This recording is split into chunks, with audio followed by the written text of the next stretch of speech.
Sir, लोको प्रबंधन sir, training centre in charge एवं सभी पर्यवेक्षक एवं मेरे सभी साथी साहित्य प्रेमियों को मेरा प्रणाम। जैसा कि आज की हमारे इस कविता प्रतियोगिता का विषय है राजभाषा, तो मैंने अपनी जो कविता है वो हिंदी में ही लिखी है और हिंदी पर ही लिखी है। तो मैं अपनी कविता को प्रस्तुत करने के लिए ये जो शीर्षक बताना चाहता हूँ कविता से पहले कि मेरी इस कविता का शीर्षक है राजभाषा हिंदी पर अभिमान।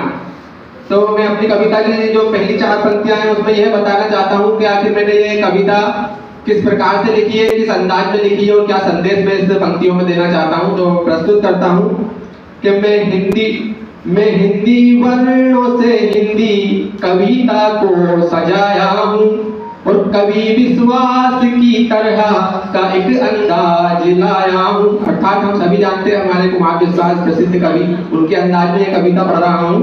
ये मेरी स्वरचित कविता है कि मैं हिंदी वर्णों से हिंदी कविता को सजाया हूँ और कवि विश्वास की तरह का ये अंदाज लाया हूँ और हमें मिलकर के हिंदी को यूं ही आगे बढ़ाना है।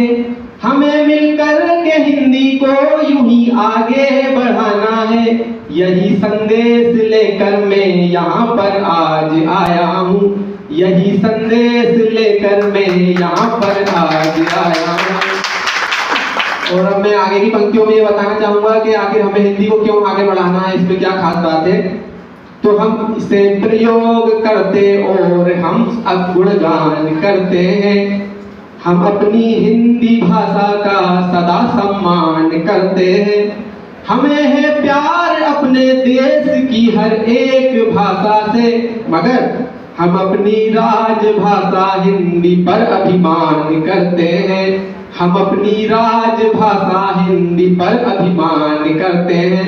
और हम क्यों अभिमान करते हैं, इसमें क्या विशेषताएं हैं, तो हिंदी की जो विशेषताएं हैं उन्हें अपनी अगली 4 पंक्तियों में बताना चाहूंगा कि समंदर से है गहरा ज्ञान विस्तृत आसमां सा है। अर्थात जो हिंदी का ज्ञान है वह समुद्र की गहराइयों से भी ज्यादा गहरा है और आसमान से जैसा फैला हुआ विस्तृत है। तो उसी के लिए पंक्तियां हैं कि समंदर से है गहरा ज्ञान विस्तृत आसमां सा है कि हिंदी में लिखी इतिहास की हर खास गाथा है।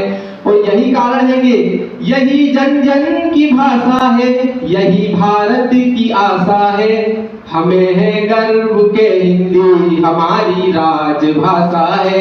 हमें है गर्व के हिंदी हमारी राजभाषा है। क्योंकि हमारा जो विषय है वो राजभाषा हिंदी और रेल दोनों ही है, तो अगली पंक्तियां मैंने अपने रेलवे से संबंधित लिखी है। हम सभी रेलवे में कार्यरत कर्मचारी अधिकारी हैं, तो हम किस प्रकार हिंदी का विकास कर रहे हैं इसमें आगे की पंक्तियों में बताया है मैंने कि वैसे तो हम जो है अपने इन प्रतियोगिताओं के द्वारा एवं रेलवे में जो कार्य करते हैं लिखने का जो भी उसको हिंदी में अच्छे से कर रहे हैं। उसके अलावा हम अपने रेल के द्वारा लोगों को आपस में मिलवाते हैं। जब ट्रेन में यात्रा करते हैं तो कई क्षेत्रों के लोग ट्रेन में आपस में मिलते हैं, अलग अलग क्षेत्रों के अलग अलग भाषाओं के लोग रहते हैं। तो वे सभी जब अलग अलग भाषा होने के कारण जो बातचीत का माध्यम चुनते हैं अधिकांशतः हिंदी ही सुनते हैं। तो इसमें जो होता है रेल में यात्रा करते करते ही कई लोग हिंदी सीख जाते हैं। तो इन्हीं बातों को जो है मैंने अपनी अगली पंक्तियों में प्रस्तुत किया है कि हम अपने रेल के जरिए सभी का मेल करवाते हैं ना। तो हम अपने रेल के जरिए सभी का मेल करवाते, सभी को उनकी मंजिल तक झटपट हम ही पहुंचाते और सभी स्थान के हैं लोग इसमें यात्रा करते। इसमें ट्रेन में हमारे देश के हर स्थान के लोग यात्रा करते हैं। उसके लिए पंक्तियां कि सभी स्थान के हैं लोग इसमें यात्रा करते, यूं ही हम देश में हर ओर हिंदी को है पहुंचाते। यूं ही हम देश में हर ओर हिंदी को है पहुंचाते। तो वैसे तो हिंदी हमारे देश में एवं विदेश में कई माध्यमों से फैल रही है, जैसे फिल्मों के माध्यम से, पुस्तकों के माध्यम से। इसके अलावा जो है कविता और दोहों के माध्यम से भी फैल रही है। अभी तक आपने सुना होगा कबीर के दोहे सुने होंगे, रहीम के दोहे सुने होंगे।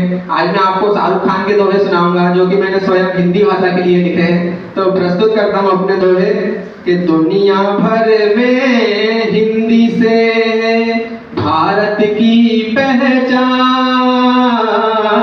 दुनिया भर में हिंदी से भारत की पहचान।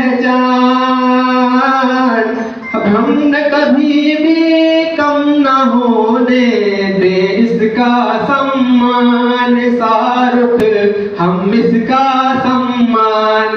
वैसे तो मैं जब तक इस धरती पर विराजमान हूँ मेरी कोशिश रहेगी कि हिंदी के सम्मान को कभी कम ना होने दूं, क्योंकि मुझे हिंदी से बहुत कुछ मिला है और अब मैं वही हिंदी को वापस समर्पित कर रहा हूँ। अर्थात तेरा तुझको अर्पण क्या लागे मेरा, जो कुछ हिंदी से सीखा है वह हिंदी पे समर्पित कर रहा हूँ, क्योंकि हिंदी से बहुत कुछ मिला है। क्या मिला है उसे अगला दोहा है उसमें बताऊंगा। अंतिम दोहा है मेरे से कि अनार से या ज्ञानी तक हिंदी हमें सिखलाती है।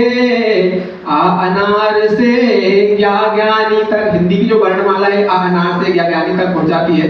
उसी पर ये पंक्तियां हैं कि अनार से या ज्ञानी तक हिंदी हमें सिखलाती है। जो पढ़े इसको सही से ज्ञानी उसे बनाती है हिंदी, ज्ञानी उसे बनाती। इतना कहकर अपनी वाणी को विराम दूंगा। जय हिंद, जय हिंद।